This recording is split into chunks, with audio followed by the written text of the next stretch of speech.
KBRFradio.com news, I'm Derek Sidian, and this is the weekly news recap, brought to you by Fergus Falls Monument, online at foreverstonmemorial.com, memorials that matter.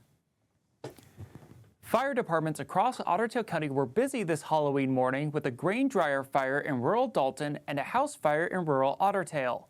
The Otter Tail County Sheriff's Office says deputies, along with the Otter Tail Fire Department, Otter Tail Rescue, Perham Fire Department, and Perham Ambulance, responded to a structure fire at around 424 in Rush Lake Township, north of the city of Otter Tail. Deputies say there was significant damage to the inside of the house. They also say there were minor injuries to the occupants of the home. The origin of the fire is believed to be non-suspicious in nature. At around 4:30, the Sheriff's Office received a report of a grain dryer fire southwest of Dalton. Members of the Dalton, Elbow Lake, Wendell, and Fergus Falls fire departments responded to the scene alongside deputies and found a 1,000-bushel grain dryer fully engulfed in flames. Deputies say the surrounding structures and grain storage did not appear to be damaged. No injuries were reported from this fire. The cause of the blaze is unknown, but deputies say it is believed to be non-suspicious at this time. A Horace man has been sentenced for stealing a skid steer in Otter Tail County. On Monday, 53-year-old Scott Adelman was sentenced to 1 year at the Minnesota Correctional Facility in St. Cloud, stayed for 5 years, 90 days in the Otter Tail County Detention Facility, and $10,000 in fines for stealing property from Carr's Tree Service valued over $35,000. The sentencing was part of a plea agreement where charges of theft and receiving stolen property related to a string of stolen equipment across Otter Tail and Clay counties in Minnesota and Cass County in North Dakota were dropped. Last September, Carr's Tree Service reported to investigators that a skid steer with an estimated value of $85,000 had been stolen. Prosecutors say the skid steer was recovered a mile away from Adelman's home in Horace. Adelman was arrested around a month later on a property he owned on the southwest side of Pelican Rapids. 2 people were injured Saturday afternoon when a pickup and a semi collided a couple of miles west of Underwood on Highway 210. State troopers say that just after 3, a westbound 2014 Cascadia semi and an eastbound 2003 Ford pickup collided on the highway. The driver of the pickup, a 49-year-old woman from Clitheroe, was taken to the Lake Region Hospital emergency room with non-life-threatening injuries. The semi-driver, a 46-year-old Glenwood man, also sustained non-life-threatening injuries but was not hospitalized. Both drivers were wearing seatbelts and alcohol was not a factor in the crash. Otter Tail County will pay a $200,000 settlement to a former inmate who says he was denied basic care while in custody. 33-year-old Ramsey Kettle filed a lawsuit last year accusing jail staff of keeping him in solitary confinement for days in a cell smeared with feces.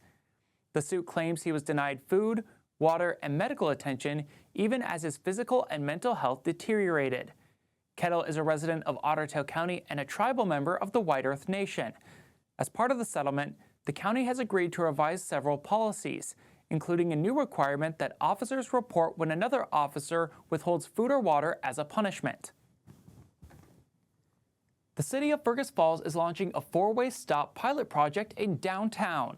For the entire month of November, the traffic signals at the intersections of Lincoln Avenue and Mill Street and Lincoln Avenue and Court Street will operate in flashing red mode, functioning as 4-way stops.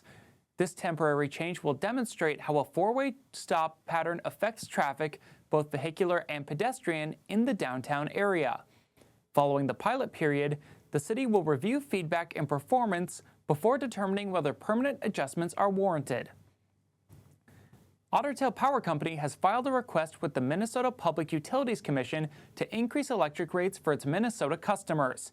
If the PUC approves Otter Tail Power's final rate request as filed, the net increase over what customers pay today would be approximately 17.7%.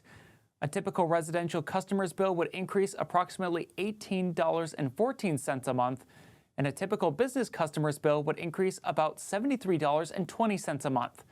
Otter Tail Power President Tim Rogelsted says, quote, "We understand rising electric costs are challenging for our customers. We also take very seriously our wholehearted commitment and our regulatory obligation to reliably serve those customers. This request is not being driven by data centers, despite what some national headlines might suggest. We would not ask for this rate increase if it didn't reflect the real costs of maintaining and strengthening our electric system, end quote. The company anticipates the PUC will make its final rate decision in the first quarter of 2027, with final rates likely not impacting customers' bills until the second or third quarter. Arcadium Zach's Arcade Emporium is now open in downtown Fergus Falls as of noon today. Owner Zach Daniels says he thought long and hard about how he wanted to go about this venture. I really just wanted to create something that's all ages. It kind of steps outside the realm of like a bar, but still has like the fun environment of a community space where people can get together and relax and kind of enjoy the entertainment aspects of an arcade. Along with arcade games, Arcadium features darts, billiards, and a hockey table. Unlike a typical arcade, Arcadium will feature not just a jukebox, but also a stage for live performers. Another unique aspect Zach is implementing is the Cyber Cafe, giving gamers a place to bring their laptops and play games outside of their home. Arcadium Zach's Arcade Emporium at 112 East Washington Avenue will be open until 9 tonight. This has been the Weekly News Recap, brought to you by Fergus Falls Monument. Online at foreverstonmemorial.com, memorials that matter. For KBRFradio.com News, I'm Derek Sidian. Tune in at 5 o'clock every Friday afternoon on KBRFradio.com or on the Fergus Now app to stay up to date with local news. Find more stories on KBRFradio.com.